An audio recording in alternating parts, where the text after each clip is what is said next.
भगवान वर्तमान स्वामी के शासन में हम सभी विराजते हैं।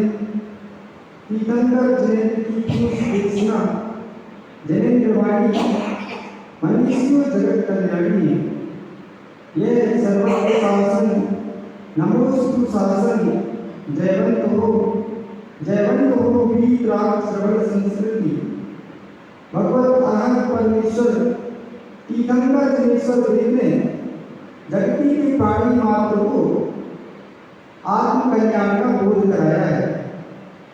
उन्होंने कहा कि इस संसार में भटकते हुए जीव को अनादिकाल हो गया और सुख की खोज करते करते वो अनंत पर्यायों में घूमकर आ गया, लेकिन कहीं भी उसको सुख की प्राप्ति नहीं हुई, क्योंकि परम आनंद व्यक्ति के निज में ही है, लेकिन वो बाहर खोज कर रहा है।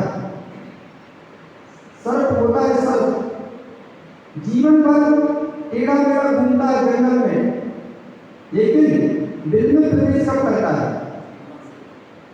जब तक टेढ़ा मेढ़ा घूमेगा, जब तक उसकी चाल में टेढ़ा मेढ़ापन होगा, तब तक वो दिल में प्रवेश नहीं कर सकता।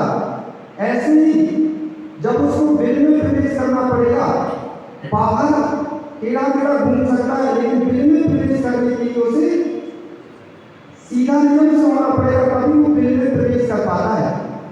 ऐसे ही जीव बाहर के द्रव्यों में सुख कितना भी खोज ले, उसको बाहर इंद्रिय का सुख तो मिल सकता है, लेकिन वास्तविक सुख उसे तभी मिलेगा जब वो आत्मवेद में प्रवेश करेगा। आत्मवेद में प्रवेश किए बिना आज तक संसार में कोई भी प्राणी सुखी नहीं हुआ। इंद्रिय का सुख तो मिल सकता है संसार में, क्योंकि आप इसको भी स्वीकार नहीं करोगे, इंद्रिय का भी सुख संसार में नहीं है, तो फिर मनुष्य और मतलब नरक और स्वर्ग में अंतर ही नहीं हो पाएगा।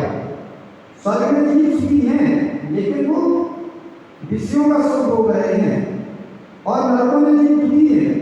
यदि अपन ने ऐसा कह दिया कि संसार में सुख है ही नहीं, तो फिर स्वर्ग में क्या है?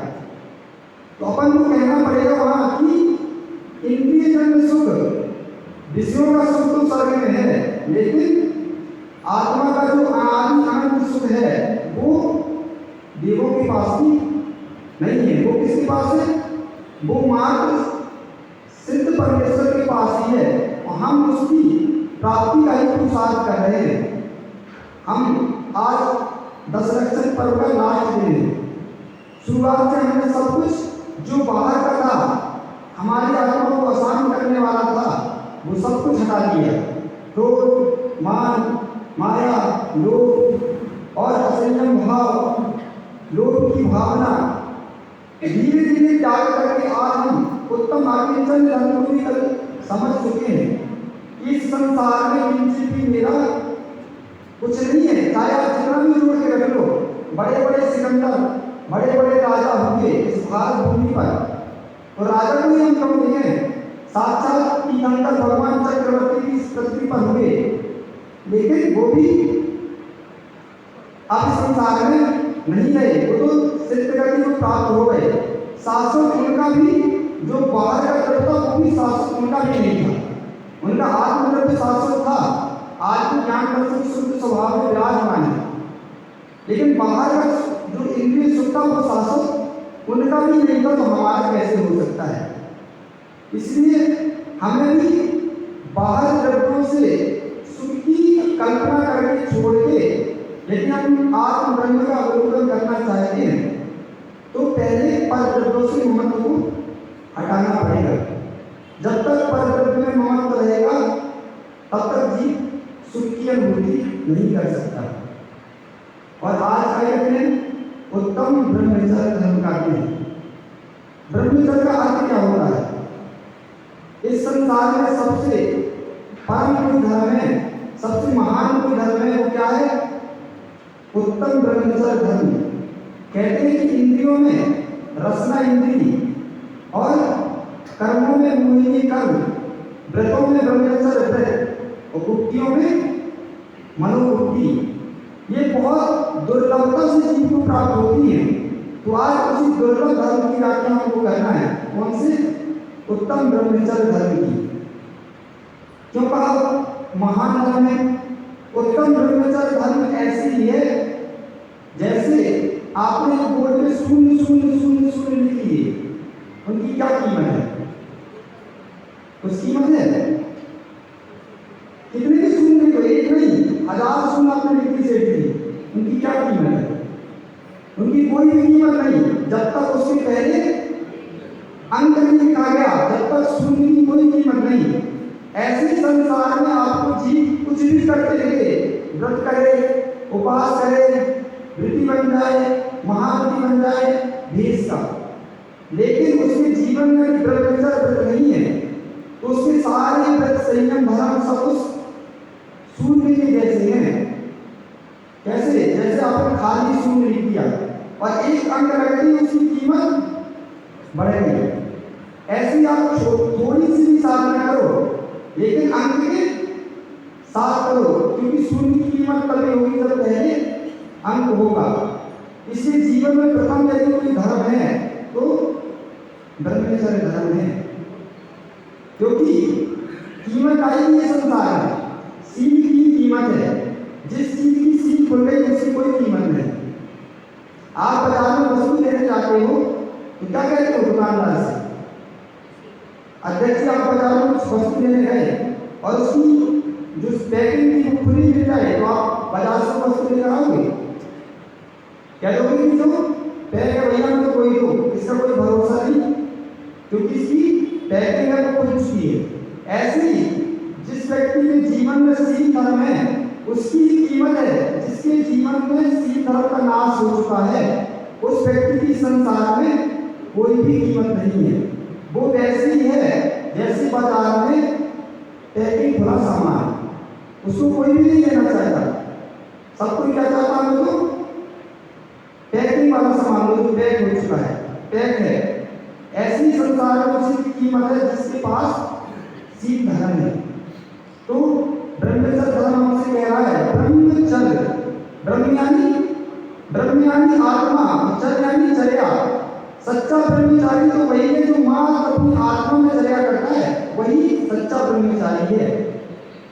अपन तो ब्रह्मचर्य को बहुत छोटे रूप में जानते हैं, व्यभिचार जानते हैं, लेकिन आचार्य भगवान कहते हैं कि आपका पर द्रव्य से किंचित मात्र भी ममत्व है तो वो व्यभिचारी है। यहाँ से स्त्री पुरुष में ब्रह्मचर्य की व्याख्या नहीं की गई। ब्रह्मचर्य का देखो इतना बड़ा व्याख्यान कर दिया कि जो अपनी आत्मा में ही रहे वही सच्चा ब्रह्मचारी। मतलब पर द्रव्य में तो उसका किंचित भी ममत्व नहीं होना चाहिए। ये नहीं कि किसी स्त्री पर ही मोह, अपने शरीर पर भी मोह है तो वो ब्रह्मचारी है, नहीं है। अपने तत्वाश्रम का भी स्वाध्याय किया। आचार्य भगवान कुमार स्वामी मुनि महाराज ने लिखा क्या, स्त्री राग कथा श्रवण तन मनोहरान निरीक्षण पूर्वतानुस्मरण वैशिष्ट स्वशरीर संस्कार का पंचय। अर्थात ब्रह्मचर्य व्रत को पालने की 5 भावनाएं उन्होंने लिखी। पहली क्या लिखी, स्त्री राग कथा। ये मत सोचो कि कोई व्यक्ति स्त्री की कथा ही कर रहा है, जब तक उसका उससे राग नहीं होगा तब तक कथा भी नहीं होगी। इसलिए कहा गया यदि तुम्हें पूर्ण ब्रह्मचर्य धर्म का पालन करना है तो स्त्री की राग से भरी कथा भी मत करो, तो सुनो भी मत। सबसे ज्यादा पाप की बंद किसमें कर रहा है, कर कुछ ना पाए भले, लेकिन जीवन में भी कथा करके पाप बंद कर लेता है। कितने प्रकार की कथा होती है, 4 प्रकार की कथा होती है, राज कथा, चोर कथा, स्त्री कथा और सबसे ज्यादा कथा होती है कौन सी, भोजन कथा। ये 4 भी कथा नहीं, भी कथा कथाएं नहीं। भी कथा किसने कहा, इन कथाओं को करने वाले से आपको पाप का बंध हो रहा है, लेकिन करता क्या है, माँ आज जिसका उपवास होगा पूछो उससे, उसने आज से प्लानिंग कर ली होगी, तो लोगों ने बात करके रहेगा कि कल क्या बनना है और कल शाम को अपन को क्या खाना है, जब बनेगा तब बनेगा। लेकिन भोजन कथा आज से प्रारंभ होगी, कल हमें क्या बना के खाना है और कल सोने का बन के आप खा नहीं पाओगे कि शाम को क्या बनना है। और 2 लोग बैठे तो बात क्या करके, भैया आपके आज क्या खा लिया है, तुम क्या खा लिया है, वो तो हमने आज वहाँ होटल में गए थे 1 नंबर चीज खा लिया है। मतलब देखो जो पाप खाने में किया तो ठीक है, लेकिन उसकी कथा निरंतर चल रही है, राज कथा। आपका कुछ नहीं होने वाला, लेकिन आप यहाँ बैठे बैठे चुनाव चलते, जो चुनाव लड़ रहे उनके तो भावों से पूछो 24 घंटे कितने कम से भाव चलते। आचार्य भगवान कहा करते हैं सबसे ज्यादा परिणाम की दशा खराब है किसी का आपको देखना हो तो जो 2 व्यक्ति चुनाव में खड़े हों और जब चुनाव का रिजल्ट खुल रहा हो तब उनसे पूछो कि उनके परिणाम में कितनी कलुषता है। उसको लगता है मैं जीता हूँ, उसको लगता है मैं जीता हूँ, और एक दूसरे के नाश के बारे में सोच लेते हैं। एक दूसरे के बारे में ठीक 2 भाई ही अलग अलग पार्टी से खड़े हैं तो फिर उनसे पूछो कि उसको ऐसा भाव आता है कि मैं नहीं जीतूं मेरा भाई जीत जाए, आएगा? तो राज कथा आपका कुछ नहीं होने वाला, लेकिन आप भी जब चुनाव का रिजल्ट होता आप भी उनको देखने की टक्कर की आगे देखो, भाजपा जीत रही, कांग्रेस जीत रही, आपका क्या होने वाला?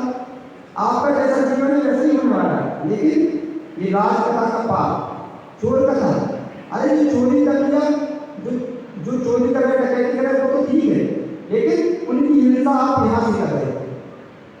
आचार्य भगवान कहा करते हैं कि यदि आप बहुत त्याग करना पाओ तो कम से कम आज एक त्याग करके जाना, कार्यक्रम नारदी जीव की हिंसा का त्याग करें। किसकी?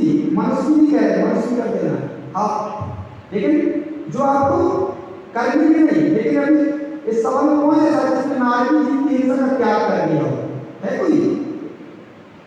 अब आपको कौन सा नारद में मारने के लिए जाते हैं उनको, लेकिन यहां से बैठे आप नारदी जीव की हिंसा करते हो, कैसे? आप पूछो, जिसने पिक्चर देखी होगी, जब हीरो विलन को मारता है तो आपके अंदर क्या भाव होते हैं? आपने पिक्चर देखी कि विलन ने गलत काम किए, और जब हीरो विलन को मारता है तो आपके अंदर क्या भाव आते हैं? बढ़िया, इसको खरीदनी चाहिए, इसको मार लगनी चाहिए। आपका क्या हुआ? कुछ नहीं, लेकिन आप उस जीव की हिंसा का पाप बंद आपको नियम से हो गया।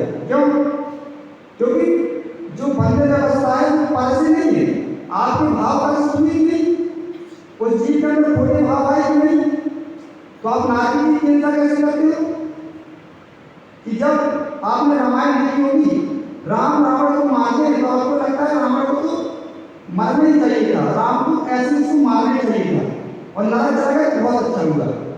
आपने उसकी पाप कर्म की अनुमोदना की नहीं, तो आप वो तो बेचारा अपने पाप कर्म को भोग रहा है, तुम उसकी भोगने में आनंद मना रहे हो, उससे तुम्हें भी पाप का बंध हो रहा है क्योंकि तुम्हारे उसके प्रति कब से भाव हो गए। आज मैंने तत्वशास्त्र में पढ़ा था कि यदि आप किसी ऐसे स्थान से निकलो जहां एक जीव तिरंग जीव की हिंसा कर रहा है, तो बताओ सेठ जी आप किसके बारे में अच्छा सोचोगे, किसके बारे में बुरा सोचोगे? सोचोगे सब कोई सोचेगा कि कोई दोनों के बारे में अच्छा सोचेगा? है कोई जो हिंसा कर रहा है निश्चित आपके परिणाम है तो उसके प्रति कलुषित हो जाएंगे और जिसकी हिंसा हो रही है उसके प्रति दया भाव आ जाएंगे। लेकिन जैन धर्म को समझो, आप बंद व्यवस्था को समझो, बंद जो हो रहा है वो आपके परिणामों से हो रहा है। आपने उसको गाली दी कि आज कितना खराब व्यक्ति है किसी की हिंसा कर रहा है, तो आपने भी अपने भावों की हिंसा कर ली, आपको भी नियम से पाप का बंध होगा। आपको दोनों की दया भाव करनी थी। जिस चीज की हिंसा हो रही थी उसके बारे में सोचना था कि इसके पाप कर्म का हो रहा है, पूर्व जन्म में इसने खोटा कर्म किया होगा, किसी की हिंसा की होगी, इसलिए आज अपने पाप कर्म का उदय भोग रहा है। और जो मार रहा है उसके प्रति ऐसी दया आपको करनी थी, ये भगवान इसको मनुष्य पर्याय मिली है, सद्बुद्धि नहीं मिली। मनुष्य पर्याय में मिली तो इसको बुद्धि की प्राप्ति हो, इसको भी ऐसा विवेक ज्ञान प्राप्त हो जिससे ये पाप न करे, पुण्य करे और अपनी आत्मा का कल्याण करे। तो दोनों की आपको दया भाव करना है। यदि एक के प्रति आपके दया भाव होगी तो आपको भी पाप का बंध होगा। ऐसे हम निरंतर 4 कथाओं से निरंतर पाप का बंध करते हैं। इसलिए हम दूसरे के बारे में चिंतन न करें। ब्रह्मचर्य धर्म यही कह रहा है कि अपनी आत्मा में रमण करो। अब आत्मा की रमण की बात तो बहुत दूर है, आज तो हम देखें कि अपने शरीर में ही रमण कर पा रहे। मन कहाँ जा रहा? पर में। निज में ही रम पा रहा तो पर में क्या रहेगा? अब इसका कारण क्या है? आचार्य लोग कहते हैं कि पहले व्यक्ति क्या देखता है? चित्र देखता है, फिर उसका चित्र प्रभावित होता है, फिर उसके बाद उसका चारित्र दृष्ट होता है। शुरुआत कहाँ से हुई? ये आज की दशा नहीं है, सबसे पहले व्यक्ति चित्र को ही देखता है। इसलिए आचार्य भगवान कहते हैं कि अब आपको भगवान के दर्शन का पुण्य, आप भगवान के दर्शन करने क्यों आते हो? ये तो मूर्ति है। एक बार क्या हुआ, एक सास के घर में एक बहू आई, तो बहू कहती कि हम आपके भगवान को नहीं मानते, ये मूर्ति को हम मानते नहीं। इससे क्या होता? भगवान की मूर्ति है, कुछ होगा क्या देखने से? ठीक है, उससे कुछ नहीं होता। लेकिन ज्ञानी जी ऐसे जवाब नहीं देते। उन्होंने कहा ठीक है, साथ के बात में सब खजुराहो चलते हैं। खजुराहो सब गए, शांतिनाथ जनाले के बाहर को बहुत बड़े बड़े सेब रखे हुए हैं। तो क्या हुआ, जब वो उसकी सास, बहू और बेटे तीनों लोग खजुराहो के दर्शन करने गए, तो जो बहू थी वो सेब के पत्थर के सेब को देख के डर गई कि अरे ये सेब रखने को तो डर लगता। वहां से बोली कि ये सेब को देखने तो मुझे डर लगता है, ये कौन सी सेब है? तो माँ ने कहा ये तो इनसे क्यों डर रही है, तो सेब नहीं है, ये क्या है? ये तो पत्थर के सेब रखने से डरने की क्या बात है? तो उसने कहा बहू ने कि अरे आकार तो जैसे सेब का होता है वैसे ही आकार है, तो इनको देख के डर तो हमें लगता है। बस सास ने कहा कि देखो, जब तुम पत्थर के सेब को देख के डर सकती हो तो भगवान को देख करके हम भगवान की मुद्रा का ध्यान करके कर्म का क्षय कर सकते हैं। भगवान को देख के हमारे भावों में सुखी आती है। जैसे वो बहू पत्थर के सेब को देख के डर गई, ऐसे हम भगवान के दर्शन करने से हमारे भावों में सुखी बनती है, उससे हम पुण्य का संचय करते हैं। लेकिन पुण्य पाप का संचय हमारे भावों से ही होगा, पर से नहीं होगा। एक व्यक्ति को काली कोठरी में आप बंद कर लो, ऐसी काली कोठी जहाँ कोयला पूरा पोता हो और दरवाजे बंद हो, लाइट नहीं हो, काली कोठी में बंद कर दिया उस व्यक्ति को। लेकिन जब उसको वासना सताती है, आंख बंद करके वो स्त्री का चिंतन करता है और उसके शरीर की धातु बाहर आ जाती है। ऐसे आचार्य भगवान कहते हैं कि जब एक स्त्री के चिंतन मात्र से व्यक्ति की शरीर की धातु बाहर आ सकती है, तो ऐसी जब योगी अपने आत्मा की ध्यान में लीन हो जाता है और अपनी योगों को स्थिर करके आत्मा में निरंतर रमण करता है, तो उसके कर्मों का क्षय अपने आप निरंतर हो जाता है उसी व्यक्ति की तरह। ऐसे ही जब हम योगों को संभाल के अपनी आत्मा के ध्यान में लीन हो जाएंगे, विश्वास रखो, आपको कहना नहीं पड़ेगा कि हमें मोक्ष हो जाए। मोक्ष तो अपने आप होता है कि मोक्ष की आप माला फेरो कि भगवान हमें मोक्ष हो जाए, मोक्ष हो जाए, तो मुझे होता है किसी को मोक्ष। आचार्य भट्ट स्वामी ने स्वरूप संबोधन करते हुए लिखा, यस्य मोक्षे पिनाकांक्षा सा मोक्षमति गच्छति इत्युक्तार्यदानेसी कांक्षां न पापी योजे। क्या लिखा? यस्य मोक्षे पिनाकांक्षा, अर्थात मोक्ष उसी व्यक्ति को होता है जो मोक्ष की आकांक्षा नहीं रखता। यदि मोक्ष योगी मोक्ष की आकांक्षा रखता तो उसको मोक्ष नहीं होगा। क्यों? क्योंकि मोक्ष का विकल्प उसके मन में है कि नहीं? सोच, वो तो सोचता है कि हमें मोक्ष की प्राप्ति हो, वो तो अपनी आत्मा के ध्यान में निरंतर रमण कर रहा है, तो कर्मों का क्षय हो जाएगा, मोक्ष उसको नियम से हो जाएगा, उसको सोचना नहीं पड़ेगा। सोचने से थोड़ी ना किसका मोक्ष होना है। तो हमें भगवान के पास आके ये नहीं मांगना कि भगवान हमारा मोक्ष हो जाए। मोक्ष तो आप अपना पुरुषार्थ करो, अपनी आत्मा की ध्यान लगाओ और उसमें निरंतर रमण करो। मोक्ष तो आपको नियम से हो जाएगा। कैसे मोक्ष होता कैसे? आचार्य भगवान बहुत सुंदर उदाहरण दिया करते हैं कि जैसे एक व्यक्ति स्त्री का भोग करते समय में ये नहीं सोचता कि मुझे संतान की प्राप्ति होगी, लेकिन नियम से उसको उस क्रिया के बाद संतान की प्राप्ति होती है। ऐसे योगी कभी नहीं सोचता कि मुझे ध्यान करने से मोक्ष की प्राप्ति हो। ध्यान करता है तो नियम से उसको मोक्ष की प्राप्ति होती है, उसको मांगने की जरूरत नहीं पड़ती। तो ब्रह्मचर्य धर्म यही कहता है कि पर द्रव्य से हम मोह को हटाएं। और इससे बचना शुरुआत किससे हो रही थी? सबसे पहले अपनी सबसे ज्यादा जो चंचल इंद्रिय कौन सी है?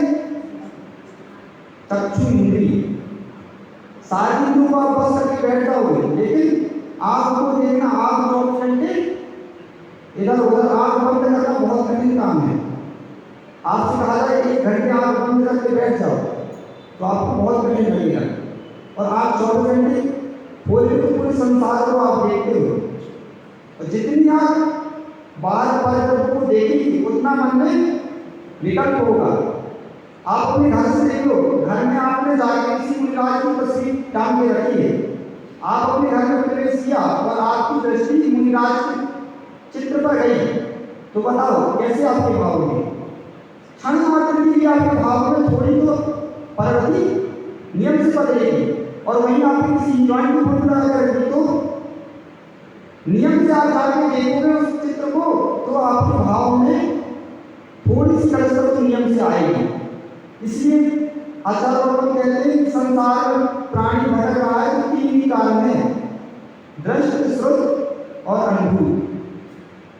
बस 3, इसी में सारा संसार रमण कर रहा है, दृष्ट, श्रुत और अनुभूत। इनको याद कर लो, भविष्य में आप याद करो कि ब्रह्मचर्य के दिन हमने क्या पढ़ा था, याद करना कि हमारी संसार में दशा क्यों रुक रही है, क्योंकि हम दृष्ट, श्रुत, अनुभूत में जी रहे हैं।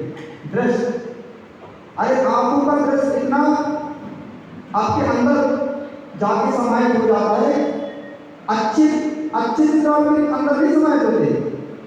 आपने कोई कीर्ति बन रखी होगी, 1 साल पहले आप लोग कोई मुक्ता गिर गए होंगे, कुंडल पर गए होंगे, और आपसे कहा जाए कि आज ध्यान करो, हाथ में हाथ रख के बैठ जाओ और याद करो क्षेत्र की बड़े बाबा की मूर्ति कैसी थी। कितने लोग बिल्कुल वैसी मूर्ति याद कर लेंगे? भूल जाएंगे। अच्छा चिंतन बहुत जल्दी भूल जाता है। और यदि आप किसी मेले में गए थे तो किसी स्त्री के ऊपर आपकी दृष्टि चली गई थी और आज आप आंख बंद करके उस स्त्री का चिंतन कर लेते हो। खोटा चिंतन हमारे अंदर कितना अंदर चला जाता है और जो अच्छे हमारे भावों को विशुद्ध करने वाले चित्र थे उन पर हमारा ध्यान कम जाता है। इसलिए कहा गया कि सब मुनिराज को क्यों कहा गया कि ईगा पद से चलो और अपनी नजर को नीचे करके चलो। क्यों? यदि नजर नीचे करके नहीं चलेंगे और दृष्टि नियम से उनकी बाहर आ जाएगी तो मन भी नियम से चंचल होगा और मन को चंचल करने का साधन ही दृष्टि है। जितना ज्यादा देखोगे उतने ज्यादा परिणाम भागेंगे, जितना कम देखोगे। आप देखना 24 घंटे की आंख बंद करके बैठ गए 24 घंटे, फिर देखना आपका मन कितना शांत हो जाता है। मन शांत इसलिए है क्योंकि जो आपकी आंख है वो निरंतर पर द्रव्यों में घूमती है। तो दृष्टि श्रुत का तो आपको कहना ही क्या। अच्छे शब्द किसी ने आपको कभी कुछ कहे होंगे तो कोई को बहुत कम याद होंगे, लेकिन बचपन में किसी ने आपको कुछ गलत कह दिया होगा तो कान में आपको बिल्कुल आज भी बैठा होगा कि अरे जब मैं छोटा था 10 साल का था तो मुझे इसने गाली दी थी, मुझे खोटे वचन कहे थे। तो श्रुत इसी में व्यक्ति निरंतर अपने परिणाम खराब करता है और अनुभूत अब छोड़ भी दिया, दृष्टि देखना छोड़ दिया, सुनना छोड़ दिया, अब शांति से बैठा है तो विश्वास करो जीवन में जो आप करके आए हो वो आपको शांति से बैठने नहीं देगा। इसलिए कहते हैं कि वो व्यक्ति सर्वश्रेष्ठ है जिसने कीचड़ में पैर ही नहीं डाला, वो सर्वश्रेष्ठ है और पैर ही जाके अपने आत्मकल्याण के मार्ग में बढ़ गया। लेकिन ऐसे भी जिन्होंने कीचड़ में पैर डाल दिया तो उसके बाद धो रहे हैं, उसके बाद मोक्ष मार्ग में जा रहे हैं, जा तो दोनों रहे लेकिन सरल किसके लिए होगा? सरल उसके लिए होगा जिसने पहले कीचड़ में पैर डाला ही नहीं था। ऐसे जो व्यक्ति दृष्टि श्रुति की अनुभूति कर चुका है अब वो बैठा शांति से तो मन में वही कर पा रहा है अनुभूति का राय कहते मैंने इस समय एक समय ऐसा किया था, एक समय ऐसा किया था। अब भोजन आज उपवास ही है लेकिन क्या चिंतन चल रहा है? अरे कल मैं होटल में खाने गया था तो मस्त इडली खा के आया था। ये क्या हो रहा है? अनुभूति। अब दृष्टि छूट गया, श्रुति छूट गया, लेकिन अनुभूति छूटी क्या? जो पहले करके आए उसकी अनुभूति आपको आज परेशान कर रही है। इसलिए श्रेष्ठ उसको कहा जिसने वो कार्य किया ही नहीं। तो सबसे पहले क्या करना है? और हम आज के परिप्रेक्ष्य में यही है महापुरुष के जीवन के बारे में वर्णन करें तो आप देखो कृष्ण जी ने रुक्मिणी को ऐसी प्राप्त नहीं किया था। क्या हुआ था कि नारद जी को जो कृष्ण जी की पटरानी थी उनसे बैर हो गया था क्योंकि उनके कमरे में जब वो गए और उनने उनको क्या कर दिया नेगलेक्ट किया। इतने बड़े किसी जहाँ जाते थे नारद जी तो लोग उनका सम्मान करते थे, लेकिन जब वो उनके कमरे में पहुंचे तो उन्होंने उनको कुछ भी सत्य माना, उन्होंने उनको ध्यान नहीं दिया। तो उन्होंने कहा कि हमारे से अपमान किया है, अब इससे बदला जरूर मैं लूंगा। कैसे बदला लूँ? वो तो पटरानी थी। उसने कहा कि स्त्री को सबसे ज्यादा दुख यदि जीवन में होता है तो काय है उसकी सौत आ जाए, ये स्त्री के सबसे बड़ा दुख कहा गया है। उसने कहा ऐसी स्त्री की खोज करूंगा तो कृष्ण जी उस पर मोहित हो जाए। और वो तो विद्या करते हुए जहाँ भी जाना चाहे आकाश मार्ग से चले जाते थे। उनने सब जगह जाके घूमा और उनको एक नागर में एक राज्य में कौन थी? रुक्मिणी मिल गई। उनने देखा ये तो बहुत सुंदर स्त्री है, इसको यदि कृष्ण जी देख लेंगे तो नियम से मोहित हो जाएंगे। उन्होंने क्या किया? उसका एक चित्रपट बनाया और लेकर पहुंच गए कहाँ? कृष्ण जी के पास। और कृष्ण जी को वो चित्र दिखाया। बस वो चित्र देख के कृष्ण जी का ऐसा भाव हो गया कि उन्होंने अपने जीवन में ये संकल्प कर लिया ये स्त्री मुझे प्राप्त नहीं हुई तो मेरा मानव जीवन ही विफल है। और उनने पूरा विवरण उस स्त्री का नारद जी से ले लिया। और देखो युद्ध करके रहने गए, फिर युद्ध किया जाकर उसके भाई से शिशुपाल का वध किया। किसके पीछे? उसी रुक्मिणी के पीछे। लेकिन शुरुआत कैसे हुई थी? अरे चित्र ही ना देख के तो चित्र क्यों खराब होता, और चित्र खराब नहीं होता तो चाहे क्यों बिगड़ता। इसलिए हमें शुरुआत में कहाँ से बना लेना है, जब पता है परंतु कि छोटा सा छेद धीरे धीरे बड़ा हो जाएगा तो हम छोटे सी छेद को बंद कर देना। तो पहली शुरुआत कहाँ से होती है, चित्र से। तो हम अपने जो जो चक्षु इंद्रिय है उसको ही बस करना प्रारंभ करते हैं। विश्वास रखो, जब हमारा परद्रव्य से ममत्व घट जाएगा तो हमारी आत्मा में नहीं होना प्रारंभ करेगी। लेकिन जब तक पर में दृष्टि जाएगी तब तक चारित्र्य शुद्ध नहीं हो सकता। और संगति का भी जीवन में बहुत प्रभाव पड़ता है। ये ब्रह्मचर्य का असर संगति से पूरा रिलेशन है। संगति जिसकी अच्छी होगी, विश्वास रखो उसके भाव अच्छे होंगे, उसकी चर्या अच्छी होगी। और जिसकी संगति होती है वो कितना भी कागज की कोठरी में कितना भी सजाया जाए लेकिन दाग नियम से कट ही जाता है। ऐसे ही आप खोटी व्यक्तियों के साथ रहोगे, विश्वास को कभी न कभी उसके दुर्गुण आपके अंदर भी प्रवेश कर जाएंगे।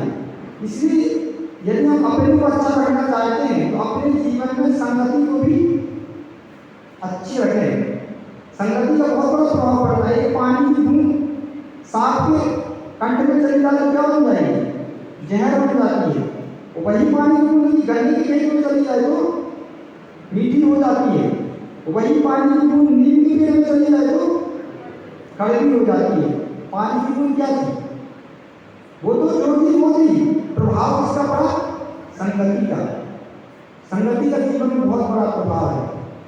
एक बार नारद जी विष्णु जी के पास पहुंचते हैं और कहते हैं, जैसे हनुमान जी के भक्त कौन, राम जी के भक्त कौन माने जाते, हनुमान जी, ऐसे विष्णु जी के भक्त कौन थे, नारद जी। नारद जी पहुंचते विष्णु जी के पास और कहते हैं, भगवान मैं आज अपने जीवन में आपसे प्रश्न करता हूँ कि जीवन में संगति का असर क्या होता है, आप उसका कृपा का उत्तर दें। तो विष्णु जी कहते हैं कि नारद जी आपने जो प्रश्न किया है वो बहुत सारा गलत प्रश्न है, इसके उत्तर से तो सारे जगत का कल्याण हो जाएगा। मैं इस प्रश्न का जवाब आपको नियम से दूंगा, लेकिन ऐसा करो, जवाब देने से पहले तो मेरा एक काम कर दो। विष्णु जी ने कहा, नारद जी ने कहा, ठीक है भगवान बताओ। अरे आपकी आज्ञा हो, आप आदेश करो, आपके काम का तुरंत पालन होगा। तो विष्णु जी ने कहा कि जाओ, नरकों में दो नारी आपस में लड़ रहे हैं, उनको समझा के आओ कि क्यों आपस में लड़ रहे हो, आदमी की कलाई कर रहे हो, अपने परिणाम को खराब कर रहे हो, लड़ने से क्या मिलने वाला, जाओ आप उनको समझा के आओ। नारद जी तुरंत पहुंचते हैं और क्या करते हैं, आकाश मार्ग में खड़े होकर देखते हैं कि दो आदमी आपस में लड़ रहे थे। तो उनका मेरा तो विष्णु जी ने उनको जाकर समझाना है, लेकिन जैसे ही उन नारदियों ने अपनी नजर नीचे उठाई और नारद जी को देखा कि एक नारद झटपट आया और मर के ढेर हो गया। नारद जी को थोड़ा दुख लगा कि अरे लोग मेरे दर्शन करके प्रसन्न होते हैं, लोग मेरा दर्शन शुभ मानते हैं, लेकिन ऐसा क्या हो गया कि नारद जी ने मुझे देखा, झटपट आया और मर गया। ठीक, कोई बात नहीं, नारद को लगा अच्छा होगा, नरकों में तो भोग रहा था बेचारा, कलाई कर रहा था, लड़ रहा था, चलो उसको नरक से मुक्ति मिल गई। और पहुंचे विष्णु जी के पास और कहते, भगवान हम तो गए थे लेकिन हमने देखा कि वो नारदी लड़ रहे थे, लेकिन उस नारदी ने तो मुझे देखा और वो झटपट आया और मर गया। ठीक, उसको उस नरक से मुक्ति मिल गई। तो अब नारद जी कहते हैं कि भगवान हमने आपसे प्रश्न किया था कि जीवन में संगति का असर क्या होता है, अब जवाब दो। तो फिर विष्णु जी कहते हैं कि ठीक है, जवाब तो मैं नियम से तुम्हारा प्रश्न कर दूंगा, लेकिन एक मेरा और काम है, वो कर दो, उसके बाद तुम्हारा जवाब दे दूंगा। ठीक है, नारद जी ने कहा कि बताओ, जल्दी बताओ, मुझे अपनी साधना करना है, जाके मेरे प्रश्न का जवाब तो फ्री करो। ठीक है, नारद उन्होंने कहा विष्णु जी ने कि जाओ, एक वृक्ष की कोठर में एक तोते हैं, एक अपने नवजात शिशु को जन्म दिया है, उसको देखकर आओ, उसके जीवन में कोई कष्ट तो नहीं है, बेचारा छोटा सा पक्षी है, उसको कोई कष्ट तो नहीं है, जाओ आप देख कर आओ। और नारद जी पहुंचते हैं और देखते हैं कि एक वृक्ष की कोठर में एक छोटा सा तोता बैठा हुआ था और उसकी माँ उसके लिए दाना लेने के लिए गई हुई थी। नारद जी पहुंचते हैं, उसको देखते हैं, बड़ा सुंदर छोटा सा बच्चा बैठा हुआ था और उसको जैसे ही हाथ से सहलाते हैं और उसकी आंख खुलती है और उसकी जैसी दृष्टि नारद जी के ऊपर जाती है कि वो भी झटपटाता है और मर जाता है। अब तो नारद जी को बड़ा दुख होता है कि अरे ये क्या हो गया। उनकी तो आत्मा में बहुत संगीत से परिणाम लगी थी। नारद जी ने मुझे देखा झटपटाया और मर गया, इस पक्षी ने भी मुझे देखा झटपटाया और मर गया, अरे मेरा दर्शन इतना अशुभ कैसे हो गया। और रोते रोते तुरंत पहुंचने विष्णु जी के पास और कहते हैं भगवान आज मुझसे बहुत बड़ा पाप हो गया। विष्णु जी ने कहा क्या हो गया। उन्होंने कहा कि अरे वो छोटा सा पक्षी बेचारा अपने कोठर में लेटा हुआ था, उसकी माँ उसके लिए दाना देने गई थी, लेकिन जैसे ही मैंने उसे सहलाया और उसने आँख खोली मुझे देखा और झटपटाया और मर गया। मुझे तो डबल हिंसा का दोष लग गया। एक तो बेचारा उसका बच्चा मर गया, अब उसकी माँ आएगी जो उसके लिए दाना देने गई है, उसको भी दुख होगा और शायद वो भी न मर जाए। मुझे तो बहुत हिंसा का दोष लग गया, अब मुझे प्रायश्चित दो। विष्णु जी ने कहा कोई बात नहीं, जो बीत गया सो भूल जाओ, आप परेशान नहीं हो। तो विष्णु नारद ने पुनः पूछा ठीक है भगवान, आप मेरे प्रश्न का आप जल्दी जवाब दो और मैं तपस्या करूं और जो मुझसे पाप हुए उनका प्रायश्चित करूं। विष्णु जी ने कहा रुको, एक मेरे थोड़ा सा काम और कर दो, इसके बाद तुम्हारे प्रश्न का जवाब जरूर दे दूंगा। अरे विष्णु नारद जी बोले कि भगवान आप मेरे प्रश्न का जवाब नहीं देते, फालतू के काम बता रहे हो जिससे मेरी हिंसा हो रही है, मेरे तपस्या में विघ्न हो रहा है, आप जल्दी मेरे प्रश्न का जवाब दो। अरे विष्णु जी ने कहा कि दुनिया कहती है तुम मेरे भक्त हो और तुम मेरे काम नहीं करोगे छोटा सा। तो नारद जी ने कहा कि ठीक है भगवान जल्दी बताओ, बस इसके बाद तुम काम नहीं करूंगा, ये काम बताओ करके आप मेरे प्रश्न का जवाब देना और मैं अपने घर जाना है। ठीक है। विष्णु जी ने कहा कि जाओ, एक ग्वाले के घर में आपने एक ग्वाले की गाय ने एक बछड़े को जन्म दिया है, जाओ उसको देख कर आओ कि उसको जीवन में कोई कष्ट तो नहीं है, बेचारा छोटा सा बच्चा है, जाओ आप देख कर आओ। अरे नारद जी बहुत क्रोधित हुए, उन्होंने कहा भगवान अभी तक तो आपने ऐसी जगह भेजा था कि जहाँ नारद जी कुछ नहीं कर सकता था और वो पक्षी छोटा सा जीव था वो भी कुछ नहीं कर सकता था, लेकिन यदि मैं ग्वाले के घर गया और मेरे देखने से यदि बछड़ी की मृत्यु हो गई तो ग्वाला मुझे नहीं छोड़ेगा, इसलिए मैं नहीं जा सकता वहाँ। फिर विष्णु जी ने कहा कि अरे तुम मेरे भक्त हो तो मेरा काम नहीं करोगे। अब नारद जी संघर्ष में पड़ गए, क्या किया जाए। नारद जी ने कहा ठीक है आपका काम तो कर दूंगा, लेकिन रात में जाऊंगा, जब ग्वाला सो जाएगा उसके बाद जाऊंगा तो कुछ नहीं होगा। ठीक है। नारद जी विष्णु जी ने कहा जब भी जाने से मतलब नहीं, आपको देख के आना है कि उसको कोई कष्ट तो नहीं है। रात हो गई, ग्वाला सो गया, नारद जी भेष बदल कर पहुंचे और क्या देखते हैं कि ग्वाले के घर में गाय बनी हुई है और पास में एक बछड़ा, छोटा सा बछड़ा बैठा हुआ है और नारद जी जाते हैं और उसको सहलाते हैं और जैसे ही बछड़ा आँख खोलता है और देखता है विष्णु नारद जी के दर्शन करता है और वो भी झटपटाता है और मर जाता है। अब तो नारद जी को इतना दुख हुआ कि रोते रोते वो अब उन्होंने सोचा कि अरे गौ हत्या का बहुत बड़ा पाप मेरे जीवन में लग गया, इसका प्रायश्चित मैं कैसे करूंगा, अब मुझे प्रश्न का जवाब नहीं चाहिए। और तुरंत जाके पर्वत पर पहुंच जाते हैं, प्रायश्चित करने के लिए बैठ जाते हैं। जब बहुत दिन विष्णु जी नारद जी लौट कर नहीं आए तो विष्णु जी को लगा कि नारद जी इतने समय तक लौट ही क्यों नहीं आए। वो खोजते खोजते वहीं पहुंच गए जहाँ नारद जी बैठे हुए थे। विष्णु जी ने कहा नारद जी आपने मुझसे एक प्रश्न पूछा था और आप मेरा काम करके नहीं लौटे, अपना जवाब तो दे दो। नारद जी ने कहा नहीं चाहिए मुझे अपने प्रश्न का जवाब, जाओ भगवान आपने मुझसे इतना घोर पाप करवा दिया कि ये गाय की हत्या मुझसे हो गई, अब मैं अपने जीवन में प्रायश्चित करना चाहता हूँ। विष्णु जी ने कहा नहीं, अरे आपके प्रश्न का जवाब तो दे दो। उन्होंने कहा हाँ जल्दी जल्दी आप जवाब दो और मुझे अपना प्रायश्चित करने दो।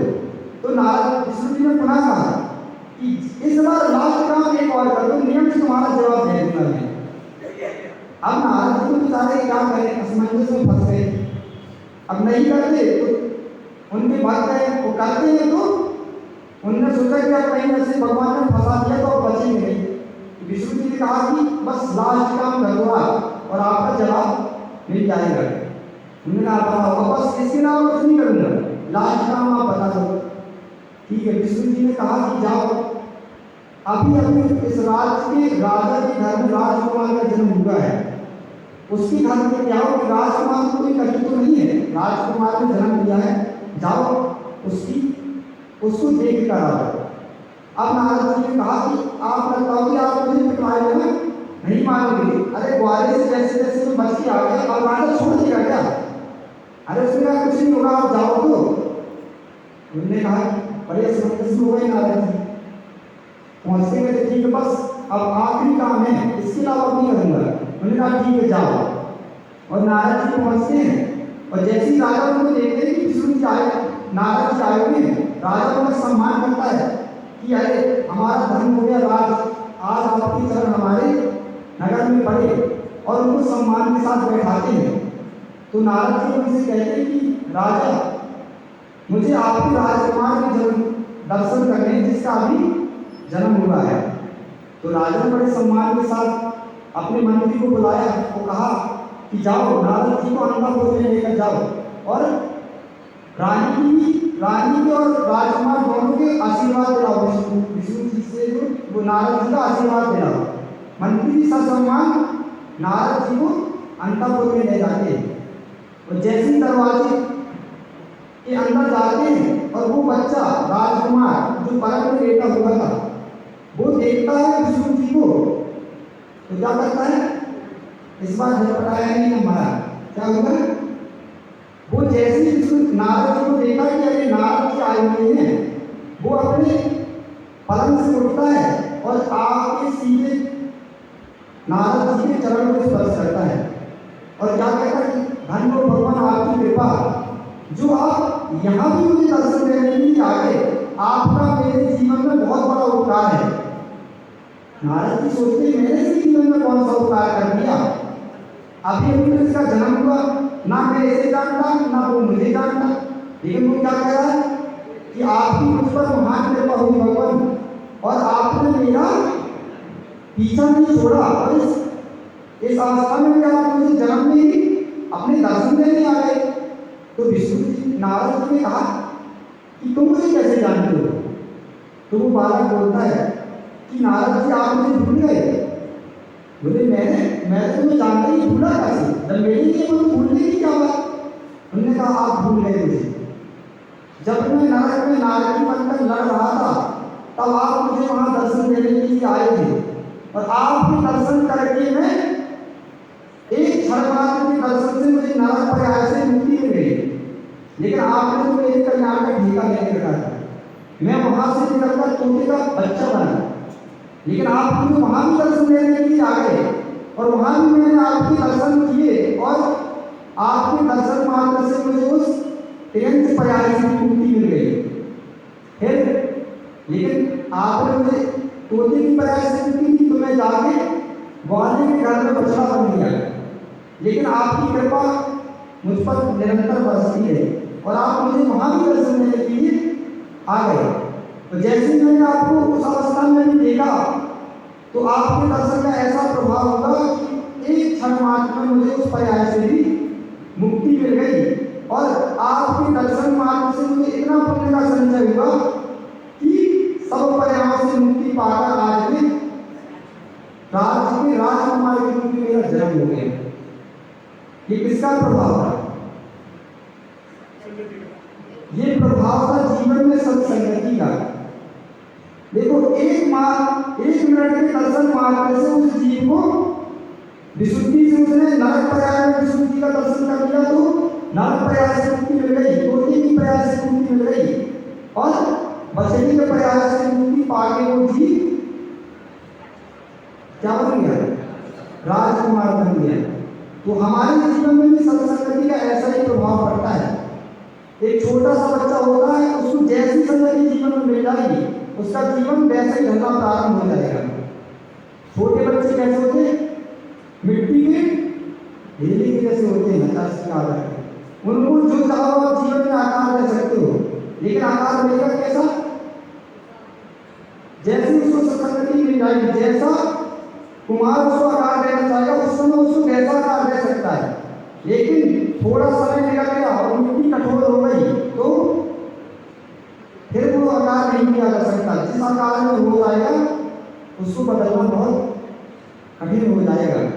इसलिए हम अपनी संगति को सुधारें और जीवन में यह सोचे कि हमसे छोटी सी गलती हो गई, आप कितना भी अच्छा करने का पुरुषार्थ करोगे, विश्वास रखो 100% अच्छा करने का प्रयास करोगे तो 10% आपसे गलती नियम से हो जाएगी।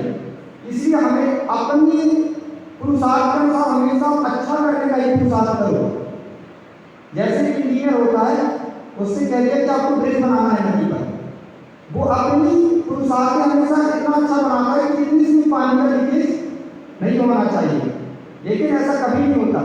कितना भी पुरुषार्थ कर ले थोड़ा मोड़ा उसमें से लीकेज हो जाएगा, लेकिन उसने यही सोच के बनाया होगा कि थोड़ा सा छीन हो जाएगा तो कोई दिक्कत नहीं, तो फिर कितना बड़ा हो जाता हूँ। ऐसे हम अपना जब शुरुआत में पुरुषार्थ करें तो इतना करें कि इतनी सी गलती हमसे नहीं होनी चाहिए, लेकिन जब आप कार्य करने की जाओगे थोड़ी गलती आपसे हो ही जाएगी। तो ब्रह्मचर्य धर्म इतना ही कठिन है कि जब आप सोचोगे कि हमें पूर्ण ब्रह्मचर्य का पालन करना है तो आप देखोगे तब भी दोष लगेंगे, लेकिन वैसे लगेंगे कैसे? थोड़ा सा लीकेज हुआ। इंजीनियर ने अपना पूरी मेहनत से ब्रिज बनाया, लेकिन पूरी मेहनत बनाने के बाद भी थोड़ी सी गलती जीवन में हो जाती है। ऐसे ही जब आप अपनी पुरुषार्थ को पूरी मेहनत करके अच्छा कार्य करने का पुरुषार्थ करोगे तो थोड़ी सी गलती आपसे हो सकती है, लेकिन मैक्सिमम आपका रिजल्ट पॉजिटिव होगा। इसलिए हम अपना पुरुषार्थ अच्छी क्यों नहीं करें? पहला क्या होगा? स्त्री राग कथा श्रवण कर्म मनोहरान निरीक्षण, ये उसी में आएगा। दृष्टि में जितना देखोगे कर्म मनोहरान निरीक्षण, स्त्री के रूप को, ये पुरुष को स्त्रियों में, स्त्रियों को पुरुष में, दोनों में लगा लेना है। तो जितना हम देखेंगे उतना हमारे भाव खराब होंगे। इसलिए अपनी आंखों को कैसे नीचे करके रखना है, दिगंबरों की राज के जैसे। यदि मन को चंचल नहीं करना चाहते तो देखो शुरुआत में देखिए किसी से प्रभावित मत हो। अब आपके घर, आपके यहाँ का प्रश्न नहीं, पता नहीं आपके घर में जब बहू आती है नई नई तो उसका चेहरा कैसे दिखती होगा? माँ, जब आपके घर में आपकी बहू आती है तो पैसे लेके चेहरा दिखने आती है, आपका नहीं होता। बुंदेलखंड में ऐसा प्रचलन है कि जब किसी के घर में शादी होती है और उसकी नई बहू आती है तो लोग आगे उसको वही में पैसे आते हैं, उसका चेहरा देख के जाते हैं। जिनने ऐसा देखा हो तो उनको मालूम होगा। तो क्या कहा कि तुरंत देख के प्रभावित मत हो। आचार्य लोग कहा करते हैं लोग 50 रुपए 100 रुपए देंगे आगे किसने? चेहरा देखने के लिए, लेकिन तुरंत जाके पैसा मत दो, रुक जाओ। जो 50 रुपए 100 रुपए दिए आपने बर्बाद कर दिए। यदि पैसा देना ही था डबल पैसा देना, लेकिन कब देना? 6 महीने रुक जाओ, 6 महीने बाद जाके देखना। जब वो बहू अपनी सास से लड़ते ना मिल जाए, अपनी ननद से लड़ते ना मिले, तो फिर जो आप सुबह 50 रुपए देने जा रहे थे 100 रुपए लेके आना और कहना कि हाँ पहले चेहरा नहीं देखा, लेकिन ऐसी पहली कोई बहू आई 6 महीने से मैंने देख लिया कि घर में कोई कोलाहल ही नहीं हुआ। तो जो तुरंत प्रभावित हो जाते हैं पैसे लेके आ जाते हैं, लेकिन 6 महीने बाद क्या देखते? क्या पहले दिन कहीं 500 रुपए ले आए, बहू पैसे नहीं दी थी, पूरे घर में खड़ा हो गया। तो तुरंत प्रभावित मत हो। तुरंत प्रभावित होने वाला बाद में पछताता है। तो हम अपने जीवन में भी अंदर की ओर जाना चाहते हैं जितना, क्योंकि ब्रह्मचर्य धर्म क्या है? बाहर से पूरा संबंध खत्म करके अपनी आत्मा में चर्या करना ही ब्रह्मचर्य है। तो जब अपनी आत्मा में चर्या करना है तो बाहर की चर्या को क्या करना पड़ेगा? विराम जब तक नहीं दोगे तब तक अंदर प्रवेश नहीं हो पाएगा। और अपनी चिंतन करो कि हम बने किससे। व्यक्ति कहता है कि बैल है तो बैल फूटे से बना हुआ है, तो बैल के फूटे को क्यों देखो आप, फूटे से बना हुआ है, बैल फूटे से कहाँ बना हुआ है। बैल फूटे को नहीं देखता, बैल क्या देखता कि मैं किससे बना, वो रस्सी से बना हुआ है, फूटे से नहीं बना। ऐसे हम अपने जीवन में देखेंगे कि व्यक्ति को बैल हमसे श्रेष्ठ है। आचार्य लोग कहा करते हैं जो बैल को आदमी ने रस्सी से बांध के फूटे से बांध दिया, फिर भी वो क्या पुरुषार्थ करता है।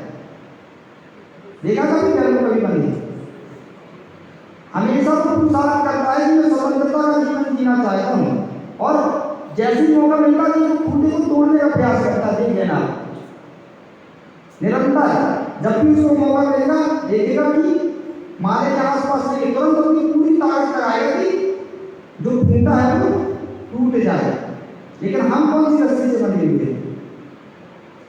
तो आचार्य लोग कहा करते हैं हम बिना रस्सी से बंधे हुए हैं। आपको किसी ने बांध दिया था क्या, घर से किसी ने बांधा गया, लेकिन यहाँ से छूटेंगे सब तो कहाँ पहुंचेंगे, सब अपने घर पहुंच जाएंगे। अब पूछो अपने मन से कौन सी रस्सी ने आपको बांध के रखा है? तो वो रस्सी जीव की प्रतिकारी लगी है, मोह की रस्सी, राग द्वेष की रस्सी। क्यों संसार में व्यक्ति भ्रमण कर रहा है, कैसे? वो मथानी नहीं, आपको मथानी क्यों घूम रही, मथानी में रस्सी ना हो, रस्सी में मथानी घूमेगी। रस्सी को आदमी निरंतर ऐसे ऐसे जब करता है तो वो बीच की मथानी घूमती है। ऐसे संसार में व्यक्ति कौन हो रहा है। आचार्य भगवत स्वामी ने इसको इस ग्रंथ में लिखा, राग द्वेष की विधा नेत्राकर्षण करना अज्ञानासुरन जीवा संसार आदो भ्रमंत सो। जीव संसार में निरंतर भ्रमण कर रहा है, इसलिए क्योंकि वो दो रस्सियों से बना हुआ है। कौन सी है वो दो रस्सी, एक राग की रस्सी, एक द्वेष की रस्सी।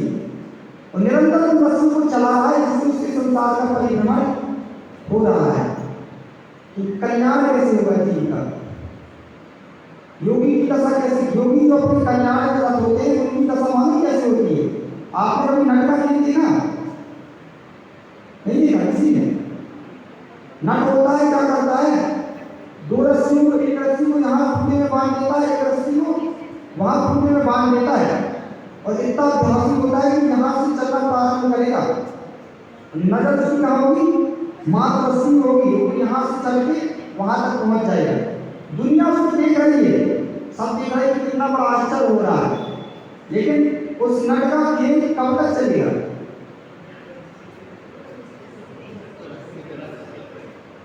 उस नट का खेल कब तक चलेगा, विश्वास रखो। जब तक दुनिया सोचेगी तो उसको कोई प्रभाव नहीं बने, कोई प्रभाव नहीं पड़ेगा। चाहे सारा विश्व उस चीज को देखता है, उससे उसका कोई प्रभाव नहीं। लेकिन जैसे नट ने अपनी नजर रस्सी से हटा के एक मिनट दुनिया की ओर घुमा दी, उसका खेल खत्म। खेल तभी तक था जब तक उसकी नजर निरंतर अपनी रस्सी पर थी, और दुनिया को देख रही उससे कोई प्रभाव नहीं पड़ता। ऐसे योगी, उस योगी का ही कल्याण होगा जिसकी निरंतर दृष्टि अपनी आत्मा पर ऐसे की हुई है। उस योगी को चाहे दुनिया में हारे, उससे उसको कोई नहीं प्रभाव पड़ने वाला। लेकिन योगी ने अपनी नजर खोल के दुनिया को निहार दिया तो उसका खेल खत्म। ये है उत्तम ब्रह्मचर्य धर्म। अब सोचो, योगी ने मात्र आंख खोली और दुनिया पर दृष्टि डाली तो उसकी आत्मा ब्रह्म से अवलोकन खत्म हो गया। इसलिए जो अपनी आत्मा का कल्याण करना चाहते हैं उनकी दृष्टि कैसी होती है, इच्छते कान संवासम निर्जन बनता है। वो निरंतर क्या इच्छा रखते हैं कि भगवान मुझे निरंतर एकांत स्थान मिलना चाहिए, इच्छते कान निर्वासन। और पूर्व में कैसे जंगल चले जाते थे, क्यों? जितने एकांतवास करेंगे, जहां दुनिया का कोई भी कोलाहल नहीं होगा तो दृष्टि किसी पर नहीं जाएगी, तो मन शांत होगा। मन शांत होगा तो धीरे धीरे अपनी आत्मा में रमण करने का पुरुषार्थ करेगा। और जब तक नजर बाहर की ओर जाती रहेगी तब तक अंदर कोलाहल बचता ही रहेगा।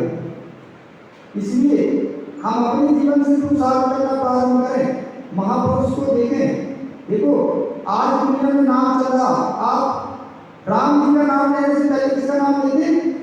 संसार में क्या कहते सब लोग? कोई राम सीता कहता? कोई नहीं कहता। क्या कहता? सीताराम। क्यों? सीता जैसे उनके अपन जीवन पर जीवन को पढ़े तो ही अपन को लगता है कि कितने महान जीव भारत भूमि पर उत्पन्न हो चुके जिन्होंने ऐसे सी धर्म का पालन किया था कि उनको रावण ने कहा था कि आप मुझे स्वीकार कर लो, आपको लंका की पटरानी बना दूंगा। सोचो, रावण ने क्या कहा था कि तुम मुझे स्वीकार कर लो, मैं तुम्हें लंका की पटरानी बना दूंगा। लेकिन सीता ने क्या कहा था कि जैसे एक सर्प की मणि और शेर की मूंछ और कंजूस का धन तभी प्राप्त हो सकता है जब उसकी मृत्यु हो जाए। कोई जीवन शेर के मुंह से मूंछ निकाल के आ सकता है? कोई जीवन सर्प के मुंह से मणि लेकर आ सकता है? जब तक उसको मार नहीं दोगे तब तक आप मणि को प्राप्त नहीं कर सकते। ऐसे जब तक शेर को मार नहीं दोगे तब तक उसकी मूंछ को नहीं निकाल सकते। और कंजूस व्यक्ति का धन भी आप तभी प्राप्त कर पाओगे जब वो मर जाएगा। जीते जी आपको आपकी कुछ भी लोड नहीं करेगा।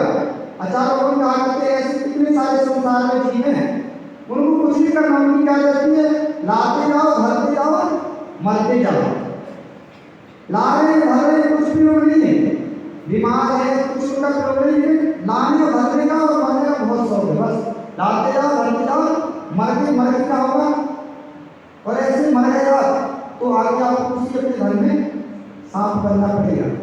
पढ़ने का मतलब कि ऐसे ऐसे जीव हो गए कि धन के राग में मार गए और उस वहीं जाके अब उस समय उसका पूर्ण नहीं कर पाए और मरने के बाद भी इतना उससे राग रहा कि मरने के बाद वहाँ सांप बन गए। अब मरने के बाद भी किसी को छूने नहीं कह रहे को धन। आचार्य से कहा करते हैं कि भैया जो आपको पद मिले हैं, धन मिला है, उसका प्रयोग कर सको तो करो, नहीं करो तो उसकी महत्व का त्याग कर नहीं जाना। इसलिए सोचो जनार्दन में कितनी अच्छी परंपरा है। आचार्य परमेश्वरी का जब तक जीवन होता है तो अपने समाधि मरण लेने के पहले वो अपने पद का त्याग करके जाते हैं। विद्यासागर महाराज जी के गुरु सोचिए कितना बड़ा त्याग है, ये महान त्याग है कि ज्ञान सागर महाराज जी ने विद्यासागर महाराज को जिनको अपने नीचे बैठा के पढ़ाया हो, ज्ञान दिया हो, लेकिन वो भावों की दिशा को ध्यान दो कि जब उन्होंने अपने शिष्य को अपने ऊपर बैठाया होगा, स्वयं नीचे बैठकर उनसे क्या कहा होगा कि हमने आपको आज गुरु पद दिया, अब हम आपके शिष्य हो गए। ऐसा कर पाओगे आप कभी? कितना बड़ा त्याग है कि हमने अपने शिष्य को अपने ऊपर बैठा दिया और उसमें हम नीचे बैठ गए, उसको अपना गुरु बना लिया। क्यों? ये किया क्यों? इसलिए किया कि जब तक पद का राग रहेगा तब तक समाधि मरण नहीं हो सकता। पद का त्याग करना ही पड़ेगा और पद के राग में मरे तो विश्वास रखो वो पद का राग आपको, आप जाओ तीर्थों में जाओ, मंदिरों में जाओ तो क्या मिलता है? सबसे ज्यादा मिलेगा आपको तीर्थों में बंदर, तीर्थों में ऊपर मंदिर की तरफ से कबूतर घूम रहे हैं। ये कौन चीज है?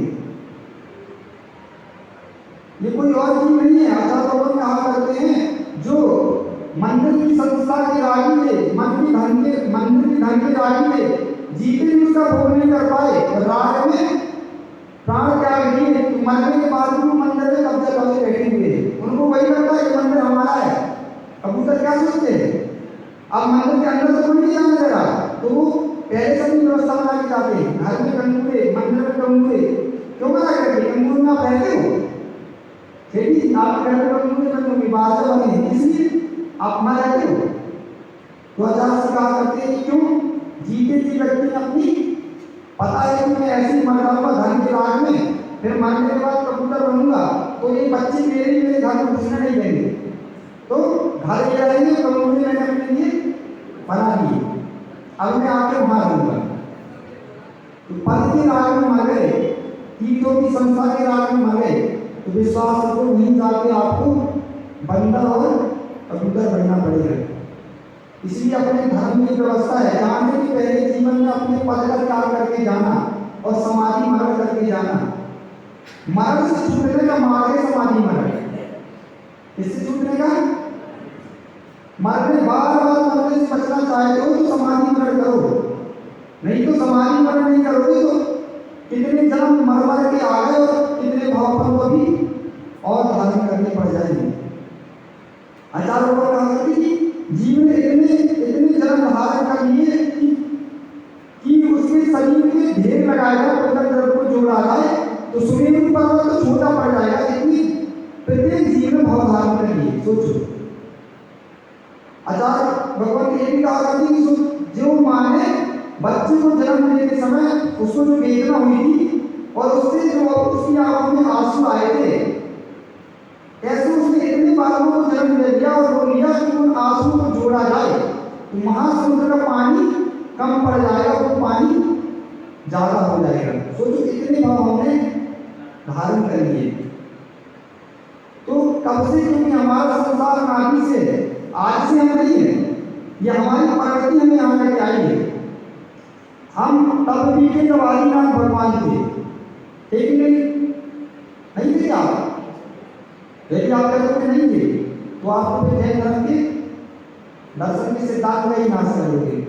तो तब भी आप थे जब आदिनाथ भगवान थे और पता नहीं आप उनके साथ खेला भी हो सकता है कि नहीं आपने खेला होगा, कहीं इतनी बन के आप खड़े होगे, उन्हें आपके पास खेला होगा। लेकिन हो सकता है कि हम 24 घंटे भगवान जब थे तब भी हम थे, लेकिन वो मुझ चले हम क्यों आ गए? गलती किसकी? ये हमारे भावों का ही परिणाम, हमने विपरीत दिशा में किया, सो हम आज यहाँ आए। तो भगवान ने अपने भावों को पर से मोड़ के अपने में लेने को सिद्ध गति को प्राप्त हो गए। तो ब्रह्मचर्य धर्म से यही कहता है कि हम भी अपनी आत्मा का कल्याण करना चाहते हैं तो पर द्रव्य से, पर बुद्धि से अपना ममत्व त्याग करके हम अपनी ओर लौटे। हमारा जीवन कितना निकल गया पर द्रव्य को देखते देखते खोजते खोजते। अब कम से कम हम बहुत स्पीड से ना चल पाए तो कछुओं की चाल नहीं चले, लेकिन जो सही मार्ग है उसकी ओर बढ़ना प्रारंभ करें। अब आपको जाना उज्जैन और गाड़ी कहाँ चल रही है आपकी? खंडवा की रोड में। चाहे आप उसको 100 की स्पीड में चला के जाओ तो कभी उज्जैन पहुंचोगे? 100 की स्पीड से चल रही है आपकी गाड़ी, पहुंच जाओगे, लेकिन पहुंचोगे कहाँ? जाना तो उज्जैन, पहुंचोगे कहाँ? खंडवा। लेकिन आप कहोगे कितनी स्पीड से गाड़ी चलाई तो उज्जैन पहुंच जाना चाहिए। स्पीड से मतलब नहीं, मतलब किसे पहले दिशा सही होनी चाहिए। और उज्जैन की रोड में आपने आप गाड़ी डालिए तो गाड़ी वाले आपके पास मोटरसाइकिल से जाना, लेकिन उज्जैन की रोड से जाना।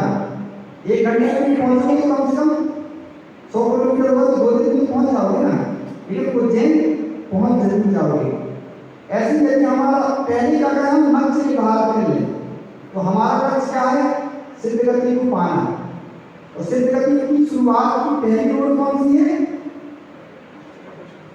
सबसे पहली रोड है वो है सम्यक दर्शन। सम्यक दर्शन की बिना जीव कभी सिद्ध गति को प्राप्त नहीं कर सकता, चाहे वो जितना पुरुषार्थ करे। सम्यक के अभाव में कभी भी सिद्धि की प्राप्ति नहीं हो सकती। आचार्य लोग कहा करते हैं कि सम्यक के साथ नरक में जाना श्रेष्ठ है, मिथ्यात्व के साथ स्वर्ग में जाना भी श्रेष्ठ नहीं। क्यों? सम्यक के साथ नरक में है लेकिन नरक से मुक्ति पाएगा और नियम से आगे सिद्ध गति को पाएगा, लेकिन मिथ्या दृष्टि स्वर्ग में है, लेकिन अभी वो भी बहुत संसार उसका बाकी है, अभी उसको सम्यक को प्राप्त करना है। तो हम भी अपने जीवन में आज हम इतना ही सीख के जाए कि हम बड़ी कछुए की चाल चलें, लेकिन सही मार्ग की ओर चले। तो वो सही मार्ग शुरुआत होगी सम्यक दर्शन से। तो सम्यक दर्शन क्या है? व्यवहार सम्यक दर्शन, उसको अपन निरंतर देखते रहे। जो सम्यक दर्शन की 25 दोष है उनको निरंतर चिंतन करते रहे कि ये अवगुण हमारे जीवन में तो नहीं है। और प्रसन्न, संवेद, आस्तिक, अनुकंपा, ये सम्यक दृष्टि के 4 लक्षण हैं। इनको भी हम अपने जीवन में देखते रहें और बस इतनी खोज करना है। यदि तुम सम्यक दृष्टि हो तो भले आप मुनि बनो, लेकिन विश्वास रखो सम्यक दृष्टि हो तो आपका कल्याण नियम से होगा। एक क्षण में भी सम्यक प्राप्त कर लिया तो उस जीव का अर्थ पुनर् परावर्तन काल के अंदर अंदर नियम से मोक्ष हो ही जाएगा, नियम से होगा, ऐसा कथन है। तो बस हमें शुरुआत करना है, इसकी अपने संगत को दृढ़ करना है, देव शास्त्र पे सच्चा सिद्धांत करना है। ज्ञान नहीं हो तो ठीक है चलेगा, लेकिन ज्ञान भी हासिल करना है, संतोष नहीं करना है।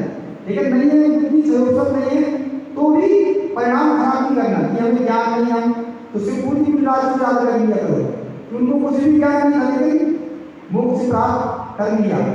लेकिन वो नहीं करना प्रमाद, यदि आपके अंदर सहयोग है तो अध्ययन भी करना है, लेकिन नहीं हो रहा तो सम्यक को दृढ़ करना है, क्योंकि सम्यक दृष्टि जीव का नियम से निर्माण होता है। चारित्र से धर्म का सम्यक दर्शन से धर्म जीव का निर्माण कभी नहीं होता। चारित्र से धर्म जीव तो निर्माण को प्राप्त कर लेगा, पुनः चारित्र धारण कर लेगा। समन्वय स्वामी को आप जानते हो, संकट आया तो उनके जीवन में मुनि पर छोड़ के श्रद्धा नहीं गई थी, चारित्र गया था, पुनः चारित्र धारण किया और उनने अपना समाधि मान किया और भविष्य में उनको आने वाला केवली तीर्थंकर भगवान कहा गया है। कवियों में तीर्थंकर की संज्ञा किसको दी गई?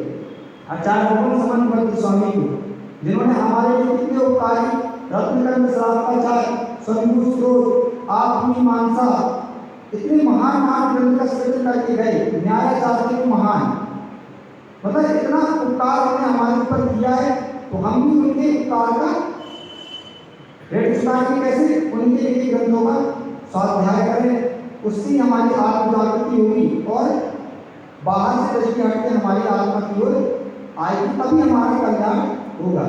इसी मंगल भावना के साथ भगवान महावीर स्वामी की, आचार्य विष्णु सागर जी महाराज की